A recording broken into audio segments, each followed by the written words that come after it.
пустили женщин в мэрию. И посмотрите, что случилось. С осени здесь ни разу не убирались. Да, чувак, на тротуар, можно вообще не парься, конечно. Это вот так вот они снег чистят, обратите внимание. Прямо систематический засер всего. Озеро было загрязнено до неузнаваемости. Нам не нужен общественный транспорт в центре города. Выбивалка для ковров. Везде адское пылище, это, конечно, не круто. Суммарно мы производим около 100 тысяч литров самогонной смеси. И эти люди хотят быть экологической столицей? Формально Лахти 8-й по величине город Финляндии. Для сравнения, 8-й город-миллионник России — это Омск. Но вот только население Лахти немного больше 100 тысяч человек, то есть город относительно небольшой. С середины 19 века до 90-х годов 20-го Лахти был индустриальным городом.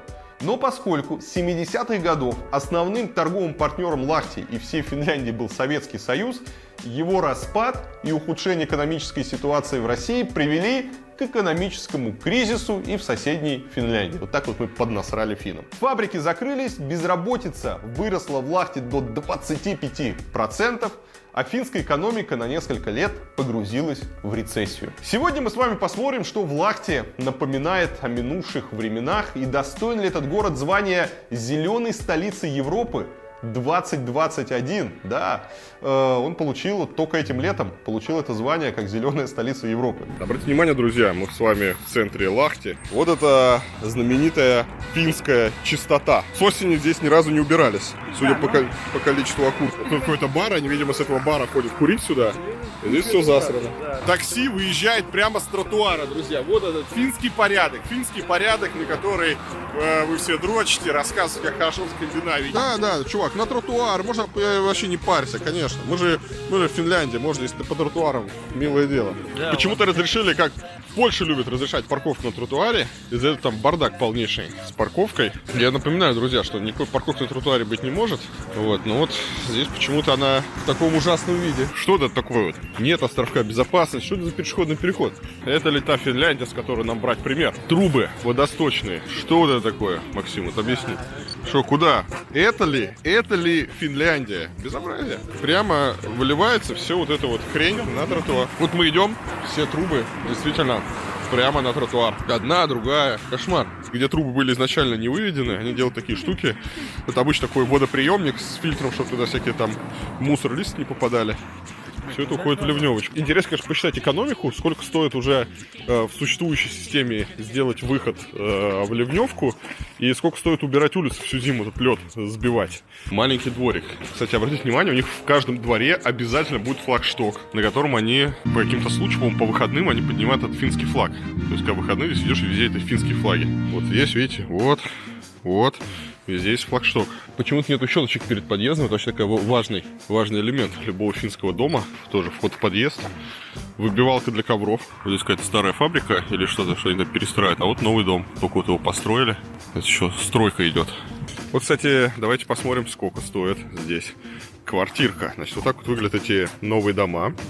Такие супер маленькие. Вот, я не знаю, Шувалов бы, вот увидя эту квартиру, он бы, наверное, умер бы со смеха. Значит, 27 квадратных метров. Стоит она 130 тысяч евро.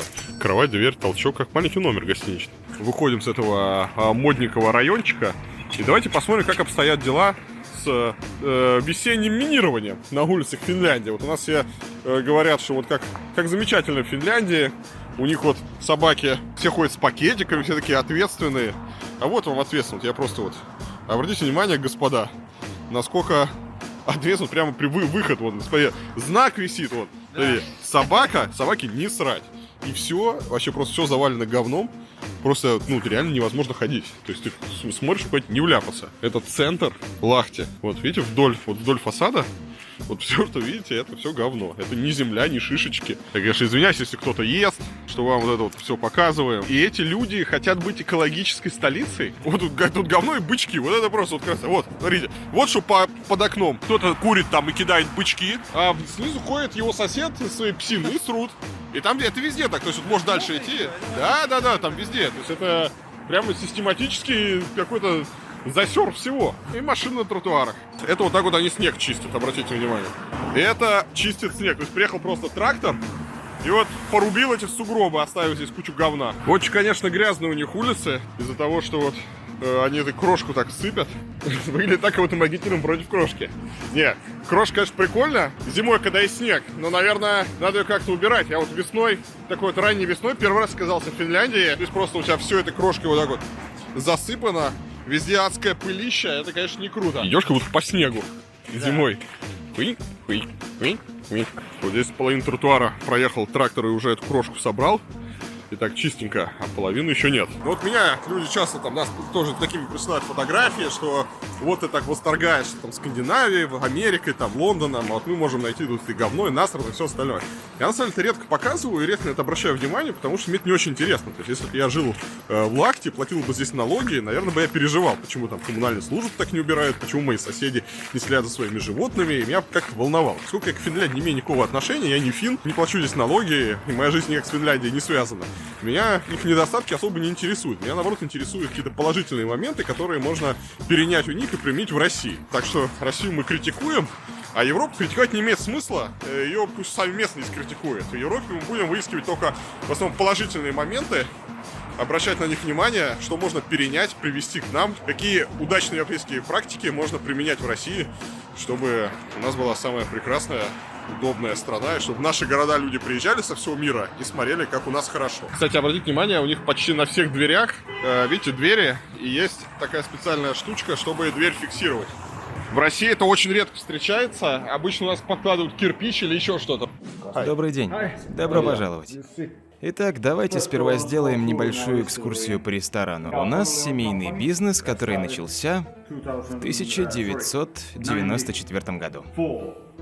Тогда мы открыли ресторан на улице Вапаунденкату в городе Лахти. Теперь же у нас 8 ресторанов. Мы делаем односолодовые виски, также мы производим джин, но наш главный продукт — это, конечно же, односолодовые виски.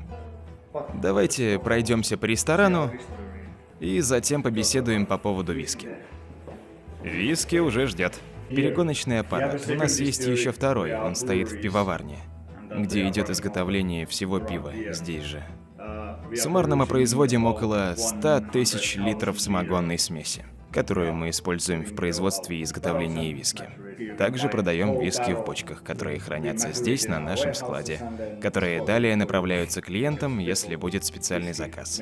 Виски, сделанные специально для вас. Мы используем крупный солод. Этот солод поставляется с фабрики на окраине города, Викинг Малт, а также с ферм в 100 километрах от Лахти. Можно сказать, все свое домашнее. Копченый солод поставляется из Англии, потому что в Финляндии никто не занимается изготовлением копченого солода.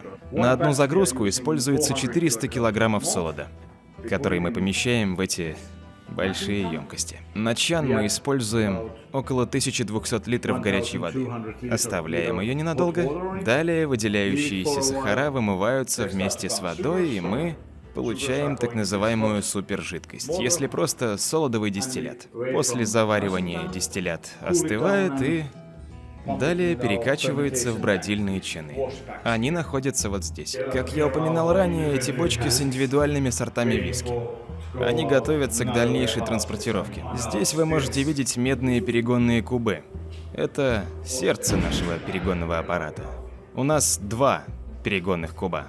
Мы измеряем содержание алкоголя, снижаем до нужных 63,5, затем помещаем солодовый дистиллят в дубовые бочки и оставляем его для выдержки на долгие месяцы и годы. В Шотландии есть закон, по которому солодовому дистилляту необходимо как минимум 3 года выдержаться в бочке, чтобы считаться виски. У нас нет таких законов, но мы следуем этим же принципам, создавая тем самым подобный тип виски здесь, в Лахте. На севере Лахти находится небольшое озеро Вессижярви. 1,5 столетия территорию вокруг него занимали промышленные здания, а водоем использовался как гавань. Разумеется, все это очень негативно сказывалось на экологии озера, и парадоксальным образом Вессижярви как раз спасла вот этот рухнувший Советский Союз и рухнувшая вслед за ним экономика Финляндии, позволив превратить вот этот индустриальный район, наоборот, в жилой, рекреационный, очистить, и стало все чисто, хорошо и красиво. Так что СССР распался и спас небольшое озеро в Финляндии. Везде есть свои плюсы, друзья. Если бы вы стояли тут до 91-го года, то перед собой вы бы увидели свалку мусора. А озеро было загрязнено до неузнаваемости. Это было настоящим шоком для меня, когда я увидел, насколько озеро было загрязнено. Полностью покрыто пленкой из токсичных сине-зеленых водорослей. И вся красота природы этого озера пропала. Мы обнаружили, что большие стаи и косяки рыб поддерживали уровень загрязнения в озере, потому что они поднимали придонный слой озера, тем самым возвращая его в циркуляцию экосистемы самого озера. Так что мы продолжали рыбачить, и когда мы выловили около 2 миллионов килограмм рыбы, это дало эффект. Это случилось почти что мгновенно. Когда вода стала чистой и озеро очистилось, то стоимость аренды в районе повысилась. И довольно существенно, понимаете, о чем я? И всем стало ясно, что жилые районы намного лучше индустриальных. Хорошее дело, правильно. У нас в основном гадят в озерах. И вместо домов строят говно. Почему ты так ненавидишь Россию? Я Россию очень люблю. Не люблю я говно, которое в ней строят. А вот здесь строят хорошие штуки. То есть ты считаешь, что где-нибудь на Карамшевской набережной можно было вместо вот этих вот панельных, убогих 25-этажных домов построить вот такие вот маленькие домики. И может еще хочешь сказать, что Звенигородское шоссе, вот это вот, как это называется, проспект маршала Жукова, или что там на Звенигородке, это гигантская эта развязка, которую Да, они влепили. вообще, да. То есть ее снести? Снести. Придем к власти, снесем нахер. Здесь предвыборные плакаты. Это какая партия? Это наши буржуи. Это буржуи. Буржуи, обратите внимание, что начинается со 2-го номера.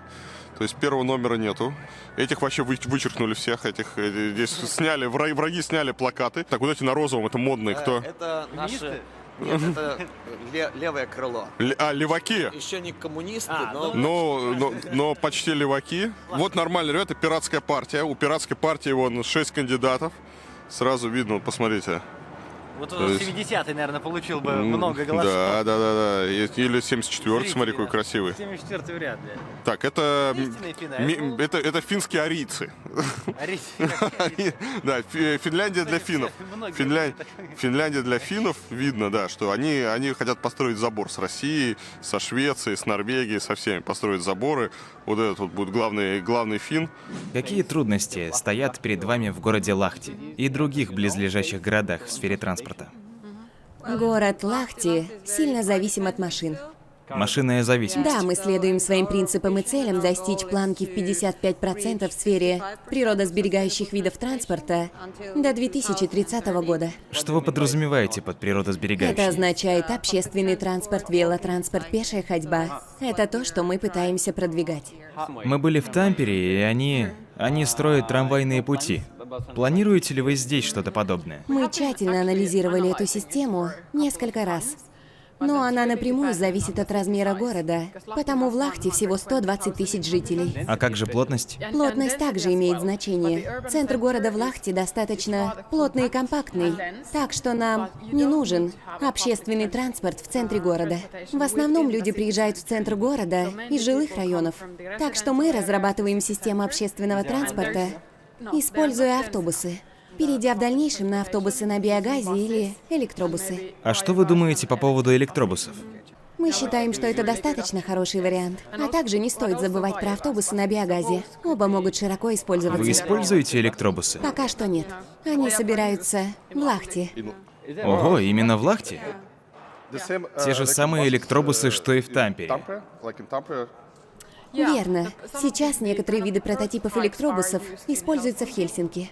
Но я думаю, что автобусы в Тампере поставляет другая компания. Не отсюда, а из Хельсинки. В Тампере есть 4 вида электробусов. Да, это так. Так что я не думаю, что используют наши. В Москве уже несколько месяцев ходит модель электробуса из Лахти. Да, верно. Но он тоже прототип, потому что здесь пока нет серийного производства автобусов. Да, это тоже прототип. Здесь фабрика скорее выпускает прототипы электробусов.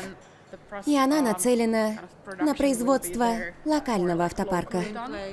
Так что они скорее продают прототипы и лицензию на производство. Раньше в Тампере была троллейбусная система. Была ли она в этом городе? Не было. Нет. Здесь не было.